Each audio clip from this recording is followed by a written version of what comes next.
Assalamualaikum warahmatullahi wabarakatuh. Selamat datang kawan-kawan semua di channel Riam Biru. Terima kasih banyak untuk kawan-kawan semua yang sudah kasih support, sudah kasih dukungan, sudah berkenan hadir di channel ini. Terima kasih juga untuk kawan-kawan yang kemarin sudah berbelanja bawang gorengnya Wiji. Semoga suka bawangnya. Juga kawan-kawan yang sudah mampir di channel Rimbiana. Terima kasih banyak. Baik. Kali ini ada satu cerita datang dari Mas Sabto di Jawa Tengah, tidak menyebutkan daerah pastinya di mana. Mas Sabto menceritakan tentang satu peristiwa horor yang pernah dialaminya tahun 2000 pas.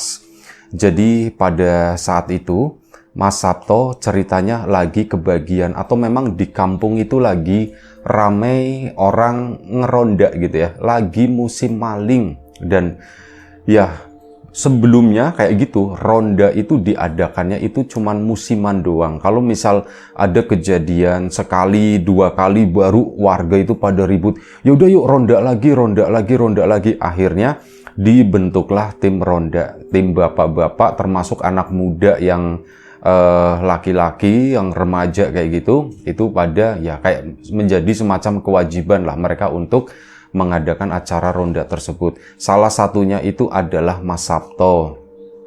Mas Sabto sendiri waktu itu masih SMA, jadi masih relatif cukup muda lah, dan harinya pun ya nggak setiap hari cuman kebagian, paling kalau misal malam minggu atau ya terserah dia sih. Kalau misal hari-hari biasa juga biasanya diambil sama Mas Sabto, nanti di tempat ronda ya yang ada tidur kayak itu, karena besok kan mesti sekolah.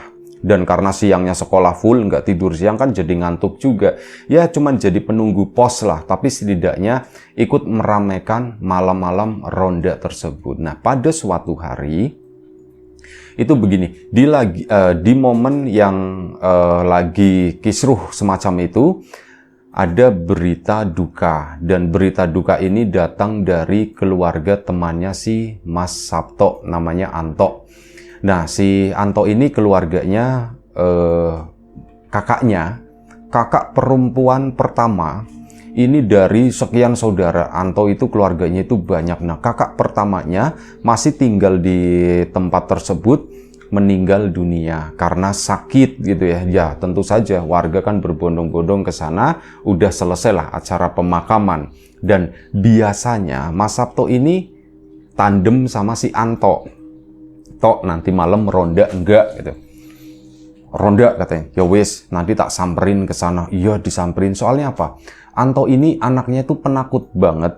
Jadi takut sama setan. Kalau sama orang sih nggak takut. Kalau diajak berantem kayak gitu ya, itu berani. Tapi kalau udah urusan gelap-gelapan atau apa, misal habis ngobrol yang horor-horor, cerita-cerita hantu seputar di kampungnya, dia mau ke toiletnya sendiri, ngobrolnya di rumahnya misalkan, mau ke toilet sendiri ke belakang, dia ndak berani, minta dianterin sama salah satu yang ada di situ gitu. Parah, akut. Penakutnya itu benar-benar akut gitu ya. Dan hal ini pun karena itu tadi ada sesuatu yang menurut siapa tadi kok lupa, Mas Sabto gitu ya. Yang menurut Mas Sabto itu lucu.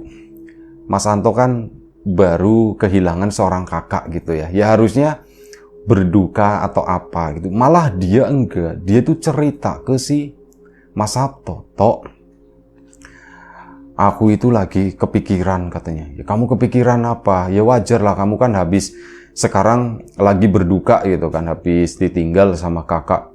Iya, cuman aku kepikirannya tuh nggak kayak gitu, kata si Mas Anto. Terus kepikirannya gimana Tok? Aku itu takut kalau Mbak Yuku tuh pulang kok, kayak gitu. Jadi dia itu lebih mikirin takutnya. Kalau Mbak Yuku pulang gimana Tok? Ya pulang-pulang gimana, kata si Mbak Yumu kan udah meninggal. Kalau pulang lagi bagus dong. Artinya Mbak Yumu nggak jadi meninggal, hidup lagi. Bukan kayak gitu. Kalau misal pulangnya pakai pocongan kayak gitu gimana, kata si Mas Antonya. Ya kalau itu sih beda cerita lagi gitu. Dan kesempatan buat Mas Sabto ngegodain.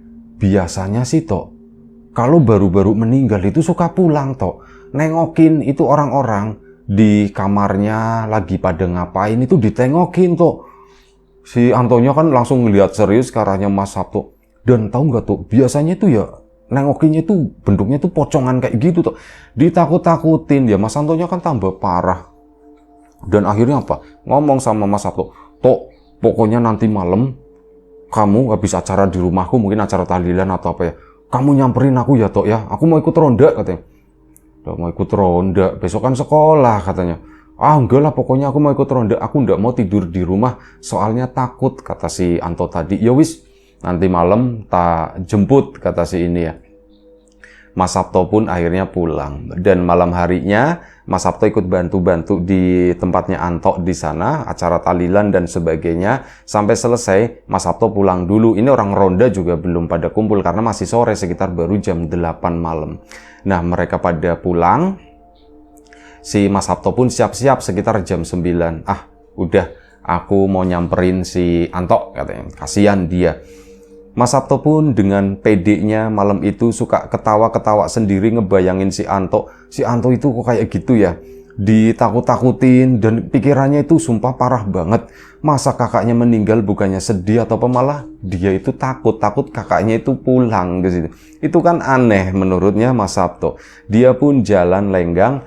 Si warga belum pada berkumpul di titik-titik tertentu. Di sana itu masih sepi. Ya memang ada beberapa yang udah ada, cuman menuju ke rumahnya Anto itu jalanan sepi lah. Si Mas Sabto jalan sendiri di sana dan sampai akhirnya rumahnya Anto pun kelihatan dari kejauhan. Oh, rumahnya si Anto udah tutupan begitu ya, udah pada tutupan. Saudara-saudaranya apa udah pada pulang atau gimana ya? Oh, mungkin udah pada pulang ya, karena deket semua saudara-saudaranya. Akhirnya nyamperin ke sana. Nah, beberapa meter, mungkin sekitar 15 atau 20 meter menjelang rumahnya Anto tadi, langkah kakinya Mas Sabto itu berhenti. Gara-gara apa? Dia melihat ada seseorang lagi duduk di samping rumah di sana. Di bagian teras paling pinggir, ngadepnya tuh ke arah luar sana, ke arah samping rumah. Itu siapa ya? Kok aku kayak kenal, pikirnya si Mas Sabto. Kok aku kayak kenal? Itu kok kayak Mbak Rini gitu kan. Badan-badannya itu kayak Mbak Rini. Tapi apa iya gitu kan, Mbak Rini kan udah meninggal. Itu siapa ya? Ada kakaknya lagi, si kakaknya Anto itu ada lagi perempuan juga. Oh mungkin si itu ya, tapi ya kok dia duduk malam-malam di situ. Tapi sebenarnya Mas Sabto sendiri itu rasanya itu udah ndak enak. Kayaknya beneran deh, itu deh. Kayaknya balik deh, apa yang aku omongin balik deh. Ah tapi udahlah, biarin aja gitu ya. Aku coba ke sana, mendekatlah si Mas Sabto dan memantau terus gitu. Itu siapa sebenarnya gitu kan. Sampai lama, ada mungkin belum 5 menit lah, sekitar 2-3 menit. Ah udahlah, nyamperin Anto terus udah aku pergi dari sini.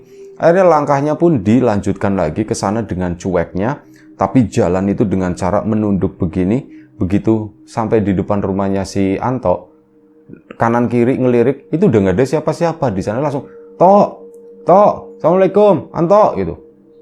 Ada yang jawab, Waalaikumsalam.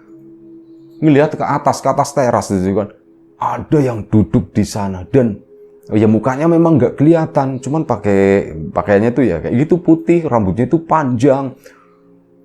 Ada yang jawab gitu kan, di atas lagi duduk lagi, nunduk kan si Mas Sabto. Aku nggak boleh takut, tok gitu. Nggak lama setelah itu Mas Anto pun keluar, dia itu udah bawa sarung. Iya tok, bentar tok, buruan. Si Antonya itu kayak orang ketakutan juga keluar dari rumah. Udah keluar, si Mas Sabtonya nengok-nengok ke belakang sana, itu udah nggak ada di atas rumahnya si Mas Anto. Kenapa Tok? Kamu liatin apa Tok? Jangan gitu dong Tok, bikin aku takut, kata si Mas Antonya. Itu Tok, manggilnya sama-sama Tok gitu ya. Itu Tok, aku tadi ngelihat apa?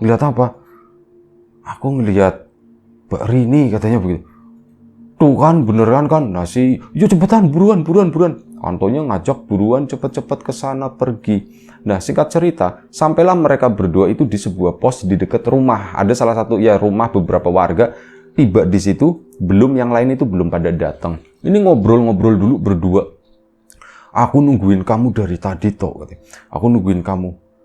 Ya kan belum malam juga, kata si Sabto. Iya, cuman besok-besok kamu udah usah pulang lah gitu kan dari acara itu. Kita langsung keluar aja, aku nggak mau tidur di rumah dulu, kata si Mas Antonya. Emang kenapa toh, emang kenapa? Udah tahu hawanya tuh nggak enak. Aku kayak ngerasa si Mbak Yuku itu mondar-mandir di rumah, katanya. Ya itu cuman perasaan kamu aja, kamu bayangin gitu ya, itu cuman bayangan kamu. Tapi beneran gitu. Aku itu kayak ngelihat seolah-olah kayak gitu, aku lagi tiduran di kamar, tiba-tiba lewat begitu aja. Terus apa? Sama aku masih di kamar, tiba-tiba kayak berdiri di pojokan kayak gitu. Gelap-gelap. Ya aku kan takut, kata si Mas Antonya. Ya itu cuman perasaan kamu aja, kata si Mas Sabto. Itu cuman perasaan kamu aja. Lah kamu sendiri gimana? Mas Sabto pun akhirnya cerita. Aku tadi waktu mau jemput kamu. Ini kesempatan buat nakut-nakutin Anto juga ya. Aku tadi waktu mau jemput kamu ke sana, aku itu ngelihat ada perempuan lagi duduk di samping teras rumah kamu. Ah, kamu ngarang, kata si Anto. Ngarang. Aku nggak ngarang, sumpah beneran. Aku ngeliat. Terus kok kamu nggak takut? Ya aku nggak takut emang. Ya udah, aku mau ke situ mau manggil kamu kok. Pas aku udah deket, si sosok tadi itu udah nggak ada, kata si Sabto. Dan terus kamu keluar. Pas aku manggil, ntar dulu. Ada yang jawab, Waalaikumsalam, itu dari atas. Dia itu udah pindah duduk di atas teras di situ tuh. Lah serem banget kayak gitu langsung. Udahlah toh, jangan bahas itu. Akhirnya mereka berdua pun memutuskan untuk tidak meneruskan pembahasan tadi. Beberapa orang pun mulai berdatangan. Tok, Anto ya, Tok ikut ngeronda toh, katanya.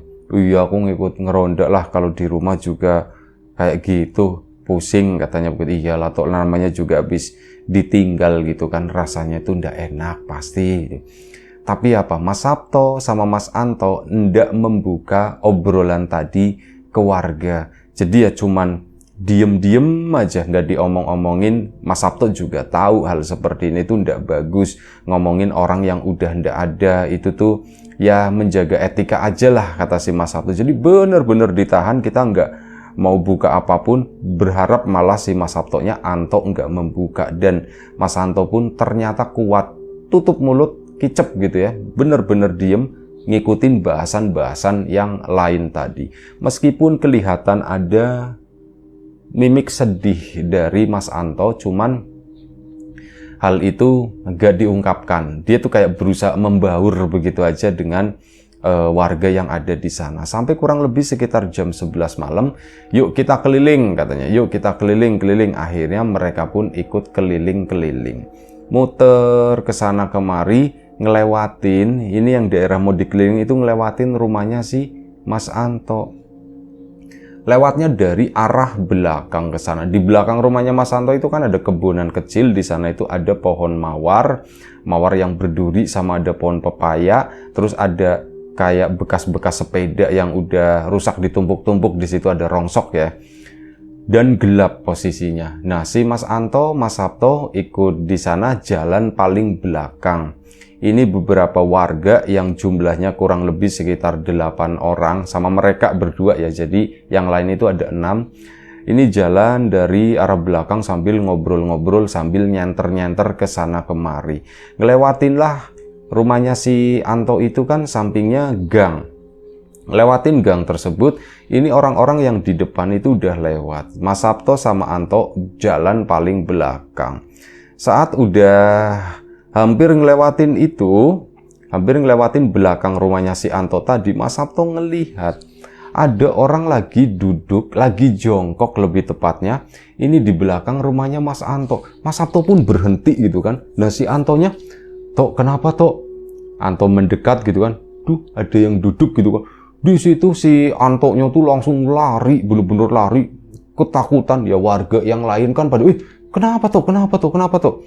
Ini di samping gang rumahnya Mas Anto ya. Mas Antonya cuman diem, mukanya itu udah kayak ketakutan gitu. Warga pun akhirnya nyamperin Mas Sabto. Tok kenapa Tok? Itu ada yang jongkok di sana. Siapa? Disenterin begitu kan. Tapi ya udah ndak ada di situ. Mas Sabto pun diem aja. Kamu ngeliat kayak gimana, laki-laki perempuan?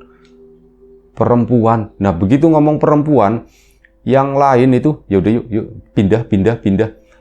Kayak mungkin udah merasakan gitu ya, sama-sama takut, ini jangan-jangan gitu kan, jangan-jangan karena tepat di samping rumahnya Mas Anto di sana.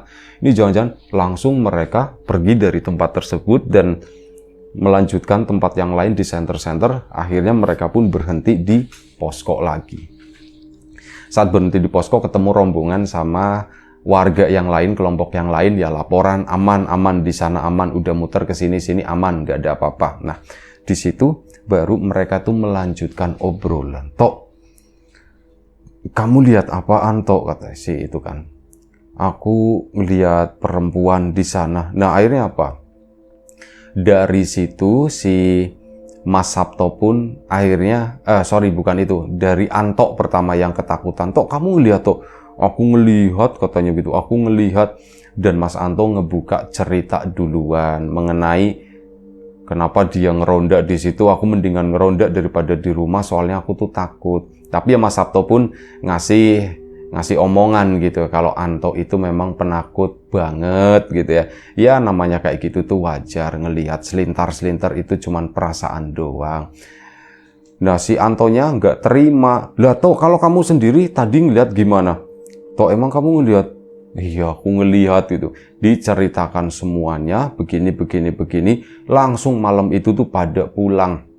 Ya udah, pulang dulu ya, katanya. Satu pulang, yang lain itu pada nyusul. Lah kok pada pulang? Mereka tuh pada ketakutan. Dan akhirnya apa? Pulang 6-6-nya, sisa Sabto sama Anto. Sabto pun sebenarnya, aku sebenarnya pengen pulang Tok, katanya. Wah, Tok, kamu jangan kayak gitu dong, kasihan dong aku kayak gini sendirian, kamu tega, kayak gitu, merengek-rengek gitu. Akhirnya si Mas Sabtonya kan gak tega, ya wis tak temenin. Terus kita mau di mana? Di sini berdua doang, tidur di sini. Yang ada didatengin pocong gimana? Kata si Mas Sabtonya. Mas Antonya langsung, ya udah Tok, di rumahmu aja yuk, di rumahmu. Akhirnya malam itu mereka pergi ke rumahnya Mas Sabto. Gelar tikar di situ cuman berdua, Mas Sabto sama Anto, ya dengan ala kadarnya, cemilan, minuman, bikin teh anget gitu ya. Mereka duduk-duduk di teras di situ sampai kurang lebih sekitar jam 12:30 pagi. Udah mulai ngantuk. Tok, kamu besok masuk sekolah ndak? Nanya situ kan. Kata si Mas Anto, aku sih ndak tahu, aku kan masih berduka. Jadi kemungkinan aku ndak masuk, besok masih libur soalnya masih banyak pekerjaan yang harus aku bantu juga di rumah. Oh, ya wis lah, aku besok masuk gitu ya. Aku tidur duluan ya. Iya Tok, bareng aku juga udah ngantuk. Akhirnya mereka pun coba tidur. Dan saat lagi tidur, ada bunyi kresek kayak seseorang yang jalan di depan rumahnya si Mas Sabto. Mas Sabto mendengar hal tersebut dan si Anto juga sepertinya mendengar, nengokin gini ke arahnya si Anto. Matanya Anto tuh melek, kayak lagi pasang telinga juga gitu ya. Apa itu ya? Katanya. Si Mas Sabto nanya kan, udah tahu Tok, itu apa tikus kali ya Tok ya? Iya kayaknya tikus, itu lagi mainin kresek katanya. Tapi apa? Dibilang lagi mainin kresek, ini kok suaranya kayak orang jalan tapi nyeret kaki, srek pelan banget, kayak suara kaki kulit telapak kaki ngegesek tanah gitu. Orang yang jalannya tuh nyeker, jadi bukan suara sendal kayak gitu. Itu srek kayak gitu. Itu suara apa ya? Kok kayak orang jalan, pikirnya si Mas Sabtonya. Iya Tok, kayak suara orang jalan. Mas Anto pun bangun duluan dan di situ, Tok, itu kayak gitu, udah ketakutan, udah ngos-ngosan. Mas Sabto pun akhirnya ikut bangun nengok ke sana. Di situ dilihat ternyata ada perempuan yang lagi berdiri, cuman berdiri doang itu di tengah jalan. Pakaiannya ya pakaian aneh kayak gitu, pakaian putih kayak seolah-olah nggak ada jahitan, rambutnya itu panjang. Bener-bener cuman berdiri begitu dong di tengah jalan. Ini si Antonya itu udah kelabakan, buka pintu, cekrek, nggak kena. Akhirnya kan berisik gitu ya. Begitu berisik berhasil dibuka, si Mas Sabto masuk ke dalam rumah di sana. Orang tuanya Mas Sabto kan kebangun. Kenapa Tok berisik kayak gitu tadi? Ada apa gitu kan? Pak, di depan ada setan Pak. Kata si Mas Sabto depan. Oh setan apa? Kata si bapaknya. Bapaknya pun keluar, langsung ditutup lagi pintunya, trep. Udah, jangan di luar dulu, di dalam. Pak, Bapak ngelihat, Pak? Enggak, Bapak nggak ngelihat, katanya begitu kan. Bapak nggak ngelihat, udah di dalam aja, jangan di luar, udah tidurnya di sini. Iya Pak. Akhirnya mereka pun melanjutkan tidur di ruang tamu tersebut. Alhamdulillah nggak digangguin. Nah, keesokan paginya, si Mas Sabto kan mau berangkat sekolah. Si Mas Anto itu pagi-pagi itu udah pulang. Udah pulang ke sana, selepas subuh gitu, udah terang, udah banyak pedagang pada bangun gitu kan.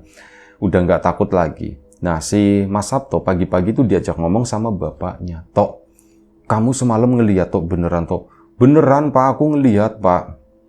Nah, kata bapaknya, oh iya, Mas Sabto nanya dulu, Bapak sih ngeliat atau enggak? Bapak nggak ngeliat, cuman nggak tahu Bapak itu nyium bau orang mati, katanya. Orang mati yang baru banget wanginya gitu. Bapak nggak ngeliat, Pak. Bapak nggak ngeliat, cuman nyium baunya doang. Ya itu berarti, kata si bapaknya ya, berarti memang bener apa yang kamu lihat, dia itu memang ada. Udahlah lain kali, udah jangan keluar malam-malam dulu, kata si bapak. Dan akhirnya cerita itu pun nyebar ya gara-gara yang di posko semalam gitu kan, cerita hantu-hantu gitu memang cepet banget nyebarnya ya. Akhirnya menyebar rata di kampung dan malam harinya orang-orang yang mau pada ronda itu pada ketakutan. Jadi nggak semuanya itu keluar, mereka tuh memilih udahlah kali ini aku di dalam rumah aja. Sampai akhirnya malam itu si Mas Anto sendiri kan karena memang dia itu takut di rumah ya, nyamperin ke rumahnya Sabto. Sabto sendiri, aku malam ini nggak ronda dulu, kata si bapak itu, udahlah nggak usah keluar malam-malam dulu gitu kan. Ya udah di sini aja, di sini aja. Mas Anto pun ngungsi di tempat tersebut. Nah, pas lagi ngungsi kayak gitu, lagi di sana, ini kedengeran ada suara kayak teriakan-teriakan dari kejauhan gitu. Itu kenapa ya? Kok pada teriak-teriak begitu? Digangguin setan kali, digangguin setan. Nah, malam itu si mereka berdua sebelum tidur, dan ini masih sore, baru sekitar setengah 11. Mereka kan di ruang tamu di sana, dan mereka itu mendengar ada orang bersiul, ada orang singsot gitu, wit, tapi nadanya itu nggak tahu, nadanya tuh aneh. Itu siapa sih yang siul-siul kayak gitu? Burung? Bukan burung, itu kayak siulannya orang gitu. Itu siapa ya? Penasaran kan si Mas Sabto buka korden. Di depan rumahnya itu nggak ada apa-apa. Jadi kalau di depan rumahnya Mas Sabto ini berhadapan dengan tetangganya. Cuman tetangganya halamannya itu luas, jadi rumahnya itu lumayan ke belakang sana. Dulu di area tersebut sering dipakai sama anak-anak itu buat main layang-layang. Memang lumayan cukup luas di situ ya. Ngelongok begini nggak ada apa-apa, sampai Mas Sabto itu di ujung sana, di depan rumah tetangganya itu ada seseorang yang lagi duduk, dan seseorang itu adalah seseorang yang seperti atau mirip sosok yang dilihat oleh Mas Sabto sebelumnya. Itu seorang perempuan ya, mirip ya kuntilanak begitulah, kata si Mas Sabto. Tok, sini Tok. Kenapa? Kata si Mas Antonya kan. Sini deh, lihat deh. Aku nggak mau. Udah Mas Anto itu udah langsung nolak. Dan akhirnya udah tidur. Nah, saat udah tidur, Mas Anto itu cuma penasaran mungkin ya. Dia tuh nanya, Tok, kamu tadi nyuruh aku ke situ, emang kamu ngelihat apaan? Aku ngelihat perempuan itu, Tok, katanya. Yang ada di rumah kamu, kata si Mas Sabto. Kok dia sampai ke sini ya? Ya nggak tahu, mungkin ngikutin. Enggak lah, udah nggak usah dibahas.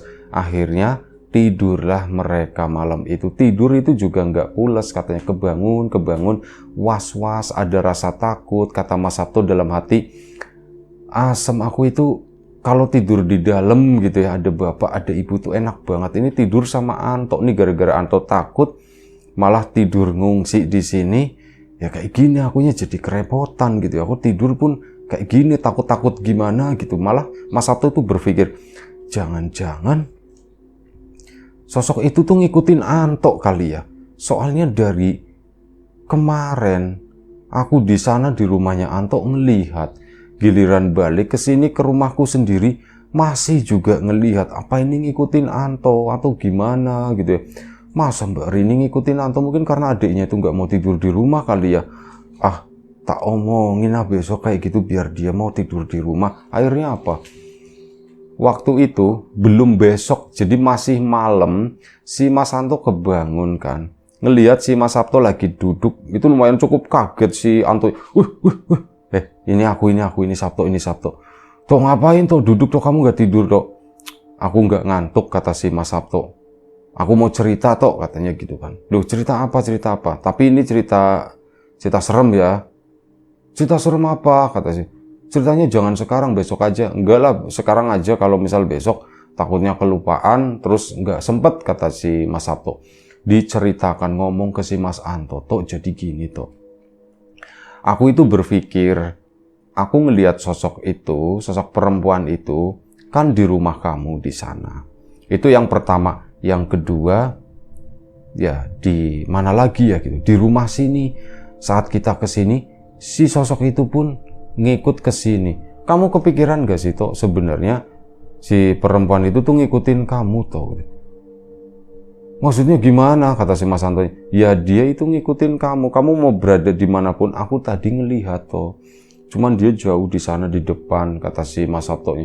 Tok jangan begitu dong Tok. Ya bukannya gimana-gimana, cuman kayaknya dia tuh ngikutin kamu. Mau kemanapun kamu pergi, dia tuh ngikutin. Soalnya kamu penakut, kata si Mas Sabto. Ya habis gimana, aku kan gak bisa ngatur takut enggaknya. Takut enggaknya gak bisa diatur gimana. Dilatih lah, kamu gak usah takut-takut kayak gitu. Cuek-cuek aja, kata si itu kan. Mas Anto pun diem aja gitu sampai akhirnya udah begini aja.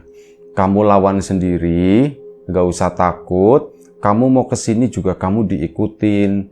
Mendingan kamu di rumah aja nemenin, kan banyak saudara-saudara kamu daripada di sini cuman tidur berdua. Kalau di rumahmu kan itu rame, ada 8 orang di sana. Mas Anto pun jadi berpikir, iya ya Tok ya, katanya. Iyalah, mendingan begitu, lagian kan yang meninggal itu kakakmu sendiri. Nggak mungkin lah kakakmu nakut-nakutin seperti itu. Iya ya Tok ya. Iya memang iya gitu. Gimana? Kamu mau pulang? Ya jangan sekarang Tok, besok aja. Besok aku nggak tidur di sini deh, aku nggak tidur di sini. Udah lumayan cukup lega si Mas Sabto. Sampai keesokan paginya beneran, singkat cerita lagi, Anto itu berani tidur di rumah di sana. Dan saat ditanya, ketemu Sabto lagi, gimana Tok tidur di rumah Tok? Iya, tidur di rumah itu lebih enak, lebih tenang. Mbak Rini pulang enggak? Enggak, aku enggak ngelihat, kata si Mas Anto. Iya, enggak pulang lah, orang udah meninggal itu ya sudah, urusannya beda. Yang pulang itu tuh yang lain, atau mungkin yang lainnya lagi, itu yang suka ngisengin, apalagi kamu penakut. Orang penakut itu malah suka diledekin sama yang kayak gitu-gitu Tok. Beneran tuh Tok, sumpah aku ndak bohong, kata si Mas Sabto. Sebenarnya meyakinkan kayak gitu karena ada kepentingan supaya Anto itu nggak tidur di rumahnya terus, sementara posko ronda itu udah nggak kondusif. Orang-orang itu pada ketakutan gitu ya. Akhirnya apa? Lambat laun Mas Anto pun berani tidur di rumah di sana. Dan ya setelah beberapa hari sampai 7 hari ditanya, Mas Anto sendiri ya ndak pernah melihat, ndak pernah apa gitu ya. Cuman mendengar cerita-cerita dari keluarganya, Mas Anto lebih banyak diam. Tapi itu, aku aja nggak ngelihat. Pas awal-awal banget dulu, aku ngelihat. Tapi setelah diomongin sama Sabto, aku itu nggak ngelihat apa-apa ya. Kalau mulai berani dan akhirnya Mas Anto pun hidup normal seperti sebelum-sebelumnya, kayak sebelum kakaknya itu meninggal dunia. Dan itu aja satu cerita dari Mas Sabto dengan sahabatnya Anto gitu ya, yang ketakutan akut kayak gitu. Terima kasih ceritanya, semoga tetap bisa menghibur kawan-kawan semua. Baik, itu aja kawan-kawan di rumah, terima kasih banyak atas support dan dukungannya apapun itu. Kawan-kawan subscriber, kawan-kawan membership, kawan-kawan yang udah kasih support dalam bentuk super thanks ke Riam Biru, terima kasih banyak. Kawan-kawan yang udah ngasih like, udah nge-share ke yang lainnya, kawan-kawan yang udah ninggalin komentar juga, terima kasih banyak. Doa terbaik dari kami untuk kawan-kawan semua, semoga selalu diberi kemudahan dalam hal apapun, termasuk kemudahan dalam hal rizki. Yang sakit segera diberi kesembuhan, yang sehat tetap dijaga kesehatannya. Baik, segitu aja. Sampai jumpa di episode selanjutnya Riam Biru.